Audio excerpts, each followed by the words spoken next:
Continuamos la sesión.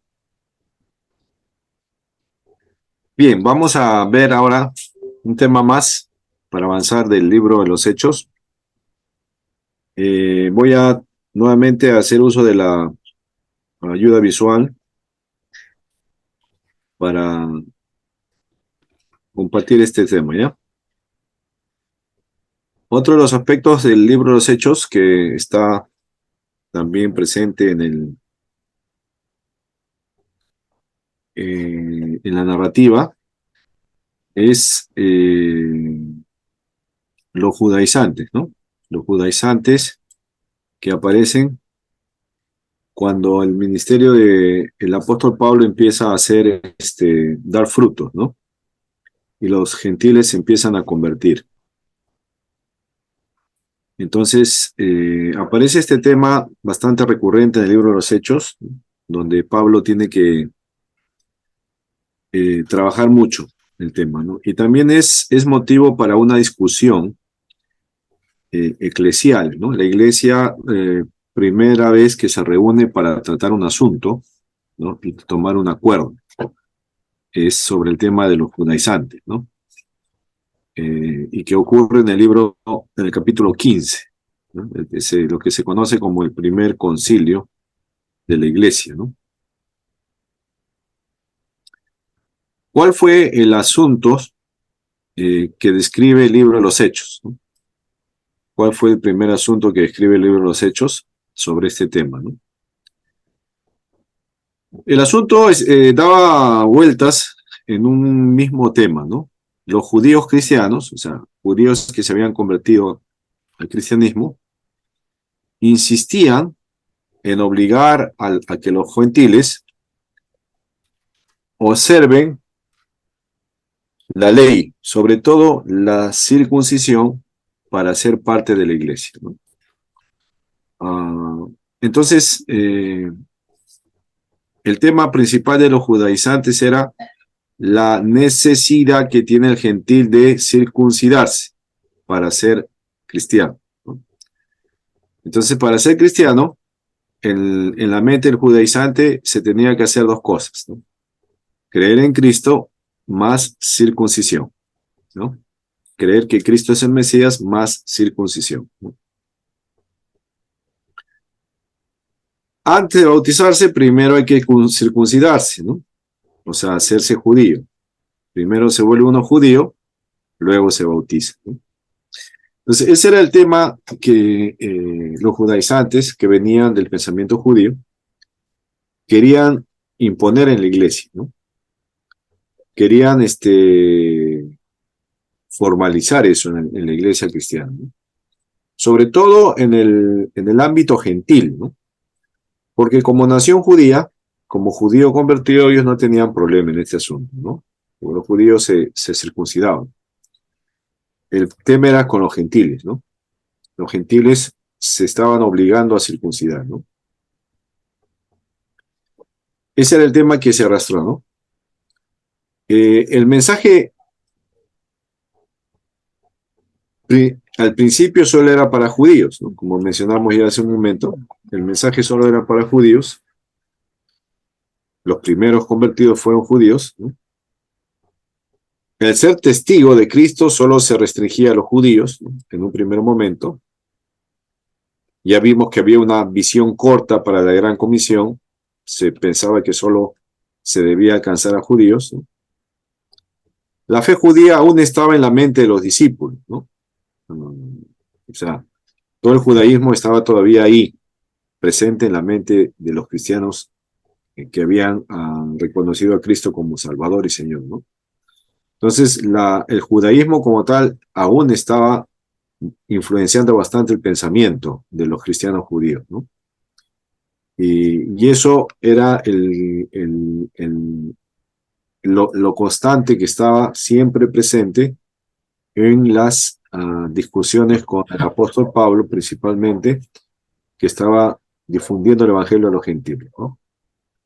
Eh, Ahora, el templo todavía estaba presente, ¿no?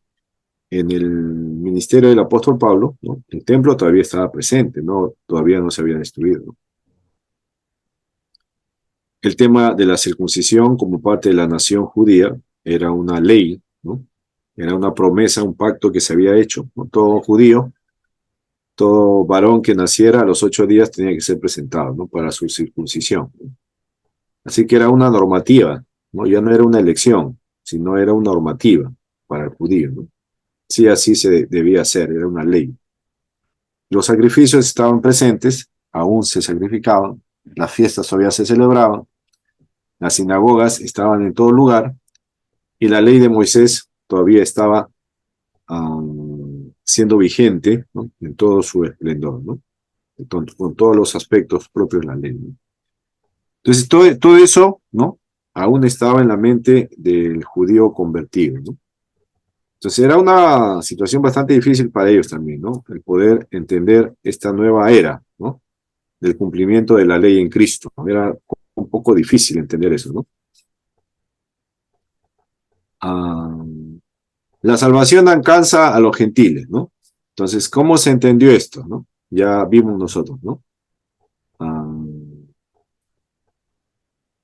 Felipe y el etíope, ¿no? Hechos capítulo 8, ¿no? Ahí se ve un acercamiento de Felipe a un hombre, ¿no? Que no era judío.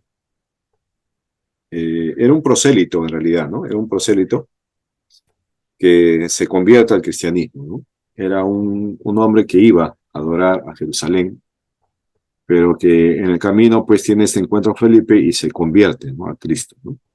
Pedro y Cornelio, en otro caso, ¿no? Hechos capítulo 10 y 11, ¿no? Entonces había todavía esa comprensión judía, ¿no? De que el judaísmo debía ser predominante ahí, ¿no? Ahora, vamos a ver lo que ocurrió para dar solución a esto, ¿no?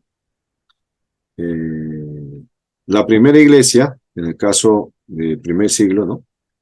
Fue desligándose paulatinamente del judaísmo y de la observancia de la ley. O sea, no fue tampoco de porrazo, ¿no? Y para esto, para ir solucionando e ir corrigiendo el problema que estaba presentando los judaizantes, ¿no? Se convoca en un concilio, ¿no? En una reunión de representantes de la iglesia, ¿no? De los que estaban siendo considerados en ese momento las columnas de la iglesia, ¿no? Y se conoce como el Concilio de Jerusalén en el año 50 después de Cristo, ¿no? Alrededor de ese año se desarrolló este concilio, ¿no? El tema, ¿no? Está en el mismo capítulo 15. Vamos a ver, ya, vamos a ver un poco este concilio,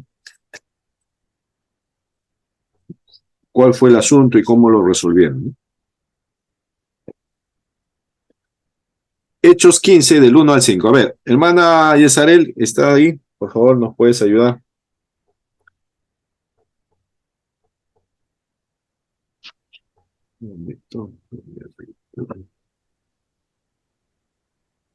Hechos capítulo 15, 1 al 5, ¿no? Sí, así es. El concilio en Jerusalén. Entonces algunos que venían de Judea enseñaban a los hermanos: si no os circuncidáis conforme al rito de Moisés, no podéis ser salvos. Como Pablo y Bernabé tuviesen una discusión y contienda no pequeña con ellos, se dispuso que subiesen Pablo y Bernabé a Jerusalén y algunos otros de ellos a los apóstoles y a los ancianos para tratar esta cuestión.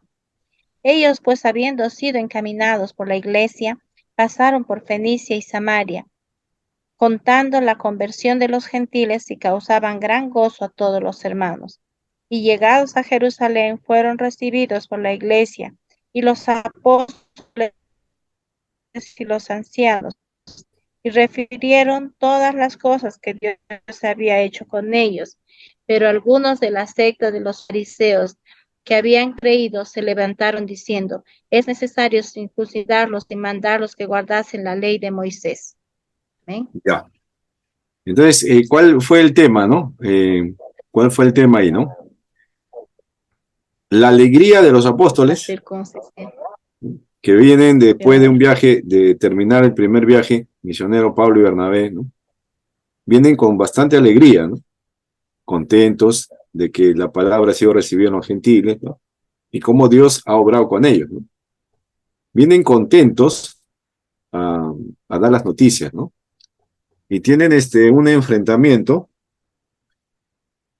no tan pequeño, dice, ¿no? Fue una discusión bastante fuerte entre los judíos, los judaizantes, ¿no? eh,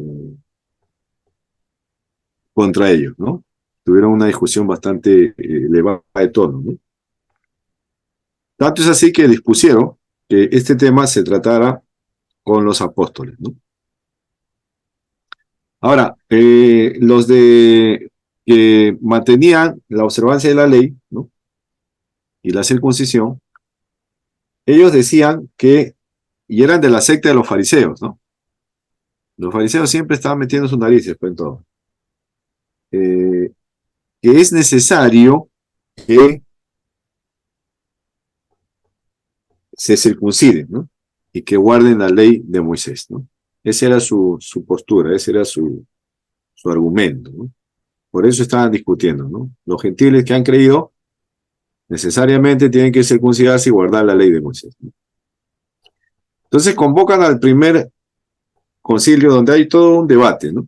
Que está desde el capítulo verso 5 en adelante, ¿no? Hay varios que exponen, ¿no? El motivo, usted lo puede leer con calma, ¿no? Todo el concilio se está relatando. Y al final llegan a una conclusión o a una resolución, a un acuerdo, ¿no? Entre todos, ¿no? Los que estuvieron presentes. Y ese acuerdo se relata del verso 24 al verso 29. A ver, vamos a ver cuál es ese acuerdo. A ver, por favor, Julio, ¿tienes? ¿Puedes leerlo? Pastor. Hechos 15 del versículo 24 me dice, ¿no? Al 29, sí. Y el del versículo 24 dice: Por tanto, hemos oído que algunos que han salido de nosotros, a los cuales no dimos orden, os han inquietado con palabras, perturbando vuestras almas, mandando circuncidaros y guardar la ley.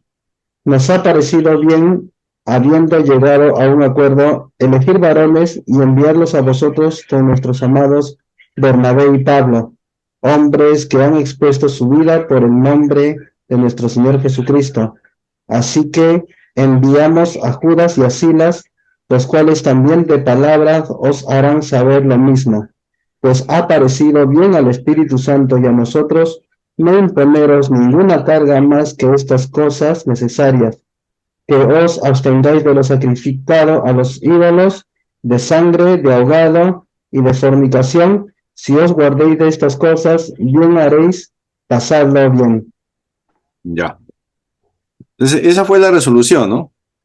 La resolución fue: no vamos a imponer la circuncisión a los gentiles, ¿no? Pastor, pero no Sí. fue nada fácil porque el grupo de los fariseos o los ultrajudaicos eran acérrimos a su ley, porque ciertamente había mucha, de por medio había eh, muchas cosas que se iban a dejar, ¿no? De lado, como las ganancias para ellos también. Pero ya Pedro, ahí en el versículo 15:10, dice, ahora pues, en pregunta, dice, ¿por qué tentáis a Dios poniendo sobre la cerviz de los discípulos un yugo que ni vuestros padres ni vosotros hemos podido llevar? Se refiere a lo general, pero dentro también se incluye Pedro.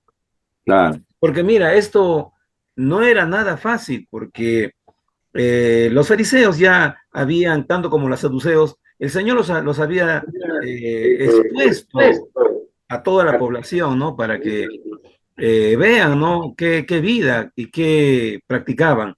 Por eso que ahí Pedro, como testigo ocular, les dice, ¿no? Un yugo que ni los padres han podido llevar, ahora se le quiere imponer a ello. Ya luego en el versículo 24 al 29, ya es en conjunto, ya en unidad lo que se dispone, pero a la verdad fue una discusión muy, muy acalorada, podemos decirlo, porque no querían todavía los fariseos admitir, ¿no? Acerca de la salvación. Ujú, ujú. Sí, les costaba, ¿no? Toda una vida, sobre todo, el grupo de los fariseos, que eran los que más celosos de la ley, aceptar esto, ¿no? Aceptar esto de la no circuncisión en los gentiles, ¿no? Pero se resolvió el tema, o sea, en el concilio se resolvió. Este capítulo 15 menciona que ya llegaron a un acuerdo, ¿no? Que no les sigan cargando el tema de la circuncisión, o sea, quedó libre. Los gentiles no van a circuncidarse, ¿no? Solo les pedimos que se abstengan de 5 cosas que menciona ahí, ¿no? De lo comer sacrificado a los ídolos, de sangre, de ahogados, de fornicación, ¿no? Entonces, que se abstengan de esas cosas y que sigan adelante, ¿no? Bueno, estas cosas de las cuales se están sugiriendo que se abstengan, ¿no? Tiene que ver con algunas observancias de la ley, ¿no? Y otras de algunas inmoralidades que estaban ya rodeando al mundo gentil, ¿no? Y que observan que también deben de alejarse de eso, ¿no? Pastor, pero no se tocó solamente la circuncisión, se tocó muchos temas más. Sí, justamente. Porque cuando Pablo va a Corintio, ya va eh, con, eh, con la idea de que a él ya le habían hecho oír a Pablo, había llegado a los oídos de Pablo que los corintios estaban, ¿qué te digo?, desviándose, incluso habían permitido dentro de la iglesia un caso que fue bien delicado y Pablo tuvo que condenarlo. Claro, en el tema de la fornicación, ¿no? Claro. Claro, no, pero está dirigiéndose a los gentiles que, digamos, a los judaizantes que estaban insistiendo que se circunciden, ¿no? Entonces hay una resolución que esta secta judía, ¿no? Los judaizantes, tenían que aceptar, ¿no? Que ya no les insistan a los gentiles que se circunciden, ¿no? Pastor, aquí en el versículo 5 justamente dice eso, ¿no? Dicen, pero algunos de la secta de los fariseos que habían creído se levantaron diciendo, ¿no? O sea, pero algunos de la secta de los fariseos que habían creído se Ajá. levantaron diciendo. Entonces, o sea, se muestra como que desde sus inicios, en todo caso, en la iglesia, ¿no? Que recién se fundada de los apóstoles, ellos también estaban, o sea, permitieron, ¿no? De alguna manera un fariseo empezó a creer en Jesucristo, pero la pregunta es si se habría convertido o no se habría convertido, ¿no? Porque ellos habían creído, pero ¿qué habrían creído, no? O sea, la pregunta era, ¿qué creían de Jesús, no? ¿Qué es lo que... Y sobre todo, dado que los fariseos eran personas respetadas de alguna manera en el pueblo de repente en el pueblo de Israel, en Jerusalén, pero por lo que conocían ellos acerca de la ley, el conocimiento que ellos tenían y el respeto que se habían ganado de que el pueblo sepa que ellos conocen la ley, de repente eso les facultaba a ellos para que ellos también empiecen a tomar ya autoridad, preponderancia y a querer enseñar lo que ellos creían que era, ¿no? Entonces de repente, no creo que de repente también, o sea, en este concilio, si antes de que Pablo venga, no se mostraba, en este concilio sí queda mostrado eso, que los apóstoles habían empezado a permitir que otras enseñanzas ya de parte de los fariseos también comiencen a tomar. Entonces Pablo viene con otra enseñanza, ¿no? Y entonces obliga a que realmente se pueda ahí recién tomar algunas medidas con respecto a los gentiles también, ¿no? Porque yo me pregunto en todo caso, si estos fariseos entraron, dice, ¿no? Y enseñaron eso, pero también dice que habían creído, o sea, estaban inmersos dentro de toda la congregación cristiana, dentro de los nuevos creyentes, estaban inmersos ellos y estaban difundiendo sus enseñanzas. La pregunta es, ¿qué es lo que enseñaban y en qué creían, no? Efectivamente, ¿no? Bueno, lo que se observa ya más adelante en las confrontaciones que tiene Pablo, por ejemplo, en el libro de Gálatas, ¿no? Era el tema de la circuncisión, específicamente, ¿no? Que no querían dejar de lado el rito de la circuncisión, ¿no? Ese era lo que les costaba entender, ¿no? Pero acá en esta resolución de Hechos 15, ¿no? Se está llegando a un acuerdo en Jerusalén y a través de un documento, no fue un acuerdo oral, sino un documento escrito. Es la primera resolución de la iglesia sobre un tema, ¿no? Ahora, este acuerdo debía ser validado en todo lugar, ¿no? Solo que los judaizantes no, como que no se quedaron contentos con esta resolución, ¿no? Es por eso que el grupo aparece en otros momentos, ¿no? Aparece ya en las discusiones también que Pablo tiene, por ejemplo, en el libro de Gálatas, ¿no? Y aún también, ¿no? El grupo el remanente de los judaizantes estaba apareciendo también cuando le escribe a Timoteo, ¿no? Ya al final de su ministerio, ¿no? Del apóstol Pablo. O sea, fue una situación que acompañó a la iglesia bastante tiempo, ¿no? El ministerio de Pablo a los gentiles fue lo que desencadenó esto, ¿no? Cuando Pablo y Bernabé van a la sinagoga, no lo reciben, lo rechazan, Pablo dice, de aquí en adelante ya yo no voy más de ustedes, ¿no? Primeramente vienen ustedes, era el evangelio para ustedes, pero ustedes no lo quieren recibir, me limpio el polvo de mis zapatos y me voy a los gentiles, ¿no? Y empezó el trabajo con los gentiles, y ahí empezó la iglesia gentil, ¿no? Con el ministerio del apóstol Pablo. Muy bien. A ver, un momentito, por favor. Voy a prender acá una luz que tengo. Un ratito, por favor.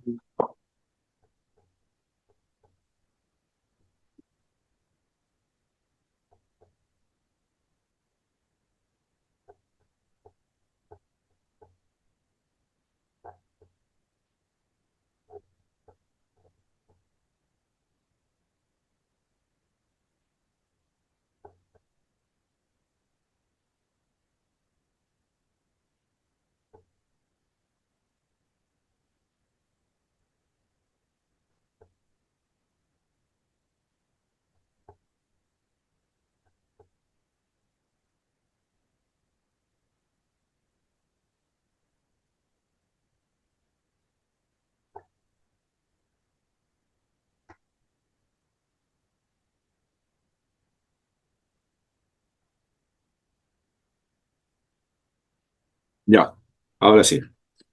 Bien, entonces el tema de los judaizantes es un tema que aparece en el libro de los Hechos, un tema principal, ¿no? Que hay que considerarlo. Ahora, de ahí en adelante empieza ya todo el ministerio del apóstol Pablo hacia el mundo gentil, ¿no?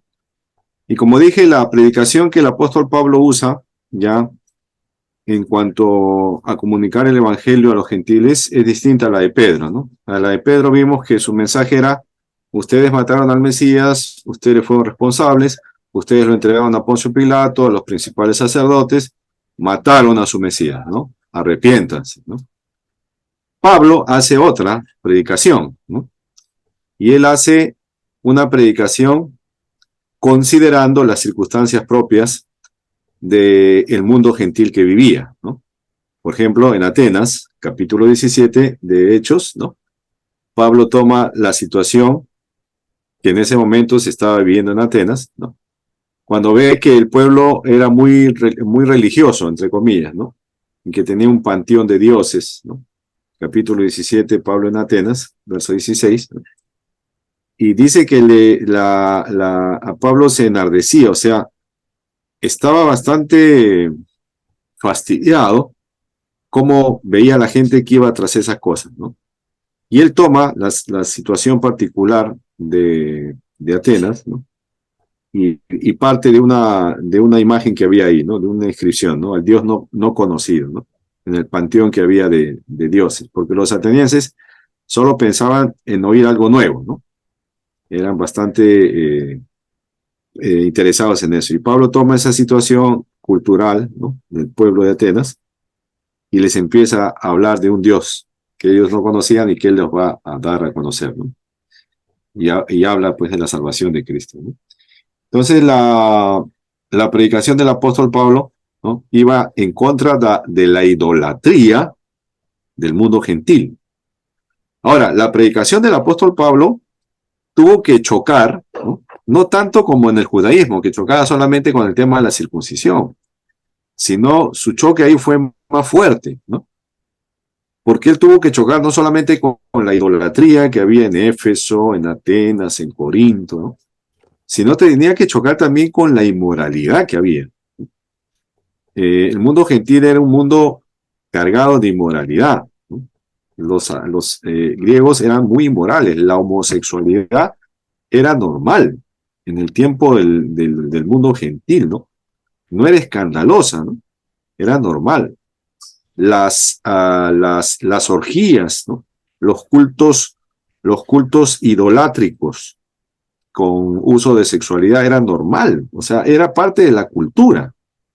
No era ninguna aberración para ellos, ¿no? Era algo natural, permitido socialmente, ¿no? Entonces Pablo tiene que chocar con un mensaje que vaya en contra de eso, ¿eh? En contra de eso, ¿no? Entonces la teología paulina por eso es bastante extensa, ¿no?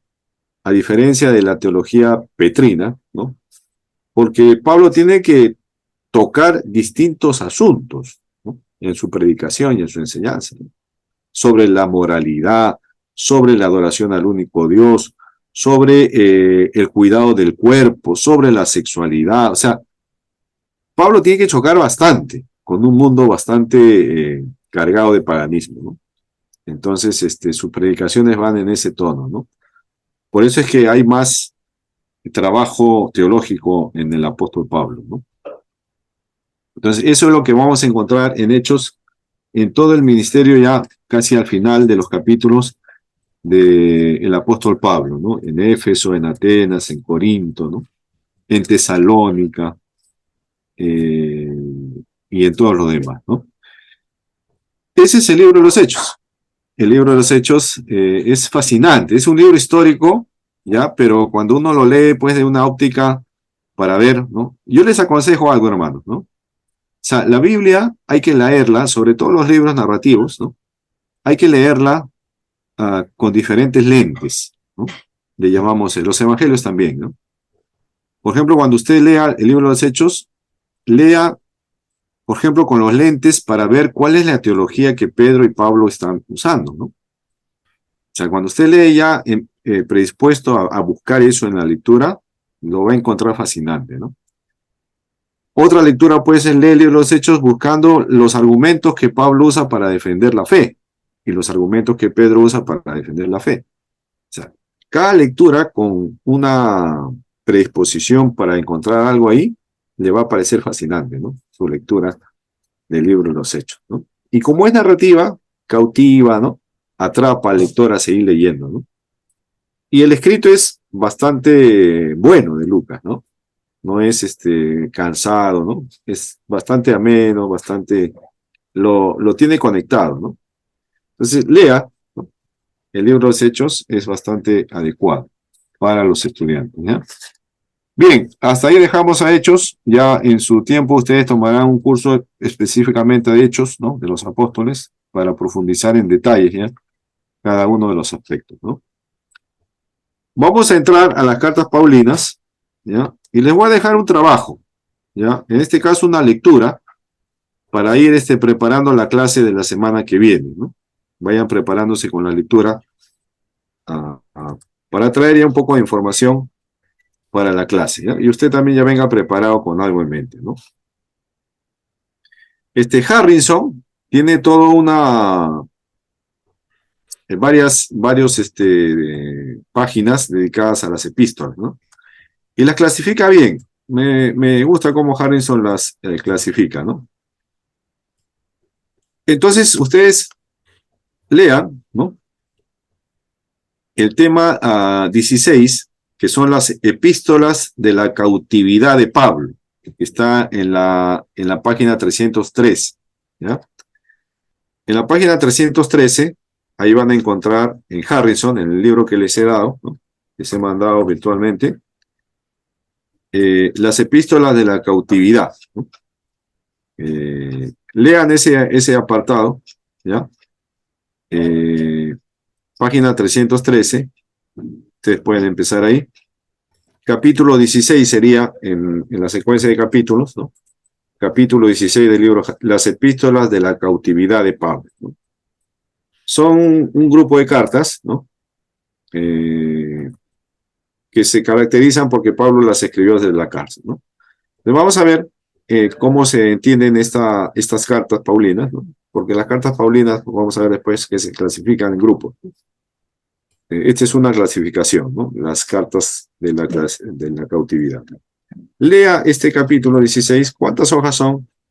Son de la página 316, 313, no, página 316,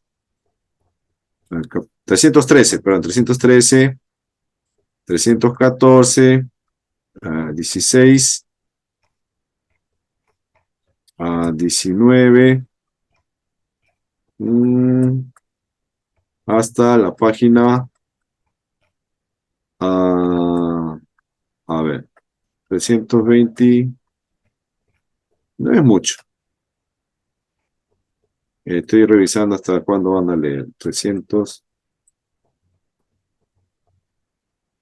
De 313, la epístola 313, de Pablo, ¿no? sí, carta de la cautividad, hasta la 342. Todas las Son caras, pues, no son páginas, son caras, pues, ¿no? No son hojas completas, son caras. 313 son 30 caras, ¿no? Es breve también la lectura de Harrison, no es muy larga. todo lo que es Filemón, todo ello, ¿no? Claro, todas las que son de la cautividad, ¿no? Claro, Filemón, Éfeso. Pablo escribe desde la prisión, ¿no? Entonces lean lo que dice Harrison y luego vamos a comentar sobre esto, ¿eh? Para tocar las otras cartas también, pues, ¿no? Porque si hacemos todas las cartas no va a alcanzar el tiempo. Perdón, del 313 al... 346. Ya, correcto. Ya, la idea es que usted lea, ¿no? Para que traiga información también y ya que tenga en mente algo, ¿no? Y tocamos lo que no se ha leído, ¿no? Explicamos un poco, comentamos un poco su lectura y luego pasamos a desarrollar lo que no se ha hecho, ¿no? Cosa que nos da tiempo porque hoy día estamos en la semana 6, ¿no? Hoy es la semana 6 de clases, ¿no? Entonces, la próxima semana tenemos la semana 7. Nos faltaría 2 más, ¿no? 7 y 8, ¿no? Entonces, en la semana 7 vamos a hacer lo que falta de Pablo y las epístolas generales, ¿no? Y tomamos la última clase para tocar un poco de Apocalipsis, ¿no? Que es un libro también fascinante, ¿no? Y ver algunos detalles si es que nos faltara de las epístolas generales, ¿no? Y con eso ya cubrimos un panorama. Como ya les dije al comienzo, este es un panorama, ¿no? No estamos detallando, porque el estudio minucioso de cada carta ya es particular, ¿no? Pero por lo menos ya tiene en mente un bosquejo, ¿no? Tiene en mente un bosquejo de qué trata la literatura del Nuevo Testamento, por lo menos, ¿no? Y alguna temática propia del libro, ¿no? Y con eso ya se puede ayudar, ¿no? Y lo que está haciendo ahora es investigar, ¿no? Yo les mando a investigar, a leer, ¿no? Y eso que sea parte de su formación ya personal, ¿no? Que usted quiera analizar algo, estudie, investiga, trae información, coteja y todo, ¿no? Y hace un buen estudio, pues, ¿no? Para enriquecerse usted y enriquecer a los que va a enseñar, pues, ¿no? Muy bien, hermanos. ¿Alguna pregunta? ¿Preguntas? Sí. Con respecto al trabajo final que mencionaba la semana pasada, Sí. ¿nos va a dejar ahora o todavía? La próxima semana les dejo. Es un trabajo final que es investigar sobre uno de los libros, ¿no? Que les voy a dejar de la carta, de las cartas de Pablo, ¿no? Voy a tomar uno, no lo voy a tocar, esa carta no la voy a tocar, les voy a dejar como trabajo final a ustedes, ¿no? Para que puedan hacer la investigación de esa carta, que es una carta bastante interesante, ¿eh? Y útil para la iglesia. Bueno, todas las cartas son útiles, pero esta tiene en particular ayudas para poder atender algunas necesidades propias de la iglesia hasta hoy, que se van repitiendo en cada momento en las iglesias. Va a ser de utilidad también para su iglesia, para su ministerio, ¿no? Para que vea algunos asuntos, ¿no? Ya, muy bien. Entonces, quedamos ahí, si no hay ninguna pregunta más, ¿ya? Y no olvide que todos los reportes orales y los trabajitos que les he dejado son parte de su nota, ¿no? Entonces, hasta ahora está muy bien, ¿no? Han cumplido muy bien, no se quede, siga así hasta el final, ¿no? Y alcanzará la corona de vida. Muy bien, Dios le pastor. bendiga, tenga Gracias. un bonito descanso. Ya, bendiciones. Hermano Javier, por favor, despídanos con una oración. Oraremos, pastor, oremos. Padre mío, Dios Todopoderoso, agradecido, Señor, por tu asistencia, Santo Espíritu de Dios. Aprendemos cada día más de ti, Señor. Por eso que te damos gracias y estamos muy contentos de poder tocar este libro, Señor, de los Hechos, que nos despierta más, Señor, el deseo de servirte. Bendice a mis hermanos, Señor, bendice al seminario, bendice los profesores, los pastores, Señor, quienes son instrumentos para que nosotros podamos aprender más de ellos. Señor, te rogamos por toda la clase y concédanos tu descanso en este día, Señor, en esta hora. Te damos gracias por todo, Señor, en el nombre de Jesús. Amén. Amén, amén. Bien, Nos hermano. vemos, Dios le hermano, bendiga. cuídense. Bendiciones. Bendiciones. Bendiciones. Saludos, hermano. Gracias. Buenas noches. Hasta luego, hermano.